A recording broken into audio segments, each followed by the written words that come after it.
The person who watched 300 motivational videos last month and the person who sat quietly for 10 minutes this morning are on completely different trajectories, and the one scrolling through highlight reels is almost certainly falling behind. By the end of this, you'll understand the mechanism behind why consuming inspiration can become its own trap, one that feels like progress while keeping you exactly where you are. The uncomfortable part is that the more content you consume, the deeper the trap gets. Think about the last time you watched a motivational video. There's a rush, a warmth in your chest, a sense of clarity, like the fog just lifted, and you can suddenly see the path forward. You close the app feeling charged, ready, and then nothing changes. 2 days later, the feeling has evaporated, and you're back scrolling for the next hit. That cycle has a name in behavioral psychology. Researchers call it emotional substitution, where the feeling of motivation gets mistaken for the act of changing. Your brain processes the emotional spike from watching someone else's transformation story almost identically to the spike you'd get from taking real action yourself. The rush of hearing "you can do anything" triggers a reward response. Completion, as if something was accomplished. Your brain checks the box, so you go to bed satisfied, but the only thing that moved was your mood. This creates a loop that's genuinely difficult to escape because the very thing that feels like medicine is reinforcing the disease. Every motivational video gives you just enough emotional relief to avoid the discomfort that would actually force a change.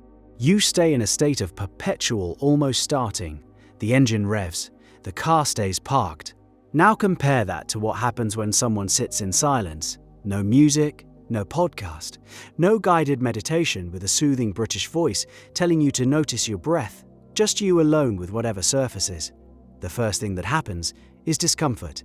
Intense, squirming, check your phone discomfort. And that discomfort carries information.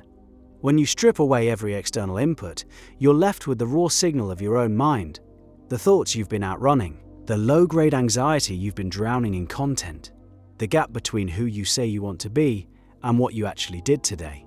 Silence forces a confrontation that no amount of motivational content will ever initiate, because motivation's entire business model depends on you feeling better without doing the hard thing.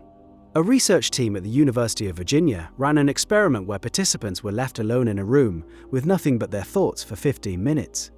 A significant number of them chose to give themselves electric shocks rather than sit with the silence. They preferred physical pain to the experience of being alone with their own mind. That reaction tells you everything about why silence works. The thing you're most desperate to avoid is usually the thing that contains the answer. Here's what happens neurologically when you sit without stimulation for extended periods. Your brain shifts from its default consumption mode into something researchers describe as the default mode network, a state where the mind begins connecting disparate pieces of information, processing unresolved problems, and generating genuine insight. This is where original thought lives, where the actual plan forms, where the honest reckoning with your situation happens. Motivational content keeps you in reactive mode. Silence drops you into generative mode. One fills the glass, the other lets you see what's already in it. And the contents of that glass are usually the reason people keep reaching for the next video. Consider what silence actually reveals. The relationship you've been tolerating. The career path you chose to impress someone who stopped paying attention years ago. The goal you keep announcing but never schedule on your calendar. Silence is a mirror with no filter. Most people glance at it and immediately pick up their phone. The motivational content industry, and it is an industry generating billions annually, has an incentive structure that runs directly against your interests. A viewer who actually transforms their life stops watching. A viewer who stays in the cycle of emotional highs and behavioral stasis is a returning customer. The product is designed to create the feeling of change. The feeling. The algorithm learns that you engage most when you're stuck but hopeful, so it feeds you an endless stream of stuck but hopeful content. Your feed becomes a perfectly calibrated holding pattern. This is where the silence practice becomes something closer to rebellion. Sitting quietly for even 10 minutes a day disrupts the loop because it removes the emotional substitute. Without the artificial spike, you're forced to sit with the actual temperature of your life. And that temperature, whatever it is, becomes impossible to ignore. People who build consistent silence into their routine report something counterintuitive. They become less motivated. The buzzy, electric, I can conquer the world energy fades. What replaces it is harder to describe, a kind of steady clarity. An honest inventory of what needs to happen next, stripped of drama. The action that follows doesn't come from emotional intensity. It comes from seeing the situation clearly and finding the inaction more unbearable than the effort. That shift is the difference between someone who talks about writing a book for 5 years and someone who writes a page every morning at 6. The first person is drowning in inspiration. The second person is operating from a quiet, almost boring certainty. The page gets written because the silence made the gap between intention and action physically uncomfortable. A Buddhist teacher once described the difference this way: motivation is like setting your hair on fire and calling the heat energy. Stillness is learning to cook with a controlled flame. One is dramatic, the other feeds you. There's a practical layer here too. The human brain can only hold so much unprocessed input before it starts discarding information indiscriminately. Every podcast episode, every TED Talk, every Instagram caption loaded with quotation marks, each one adds to the queue of unprocessed material. Without silence, without space for the brain to sort and file and discard, the queue overflows. You end up remembering none of it.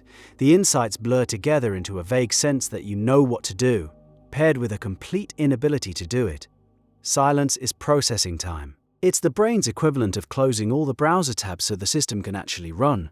Anyone who's worked in software knows that a computer running 40 background processes will freeze before it finishes anything. Your mind works the same way, so why do people resist it? Because silence asks you to be the source. Motivational content lets someone else carry the weight. Someone else figured out the framework. Someone else distilled the wisdom. All you have to do is press play and absorb. Silence offers none of that comfort. In silence, you are both the question and the answer.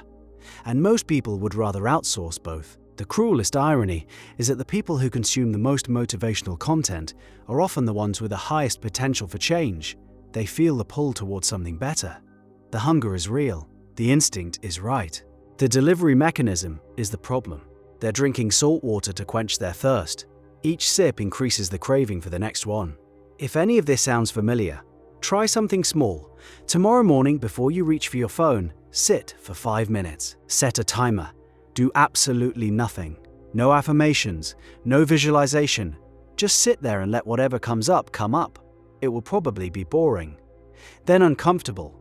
Then if you stay long enough, something honest will surface. A sentence, a feeling, a decision you've been postponing. That one honest sentence is worth more than 1,000 videos, because it came from the only person whose opinion actually determines what happens next. The motivational industry sells you a mirror that shows someone else's reflection. Silence hands you the real one. The glass is unforgiving, and the lighting is terrible. But the person staring back is the only one who can move.